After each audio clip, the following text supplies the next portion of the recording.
চোখে তীক্ষ্ণ দৃষ্টি, ডানায় অসাধারণ শক্তি আর শিকার ধরার অবিশ্বাস্য দক্ষতা, এটিই হলো বল্ড ঈগল।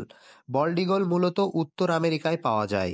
এদের প্রধান আবাসস্থল হলো কানাডা, যুক্তরাষ্ট্র ও উত্তর মেক্সিকো। বিশেষ করে বড় বড় নদী, হ্রদ এবং উপকূলের আশেপাশে এদের বেশি দেখা যায়, কারণ এইসব জায়গায় সহজেই খাবার খুঁজে পাওয়া যায়। বল্ড ঈগল মূলত মাছ খেতে পছন্দ করে। তাদের তীক্ষ্ণ চোখ 2 থেকে 3 কিলোমিটার দূর থেকেও পানির নিচে সাঁতার কাটা মাছ দেখতে পায়।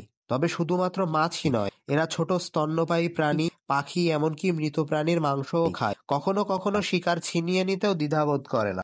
এই রাজকীয় ঈগল শুধুমাত্র উত্তর আমেরিকাতেই পাওয়া যায়। পৃথিবীর অন্য কোনো মহাদেশে এদের দেখা যায় না। বল্ড ঈগল আসলে টাক নয়। বল্ড শব্দটি এসেছে পুরনো ইংরেজি শব্দ বল্ডি থেকে, যার অর্থ সাদা মাথাওয়ালা। বল্ড ঈগল শুধু একটি পাখি নয়, এটি যুক্তরাষ্ট্রের জাতীয় প্রতীক। শক্তি, স্বাধীনতা আর সাহসের প্রতীক এই ঈগল কি আপনার পছন্দের তালিকায় আছে? কমেন্টে জানান।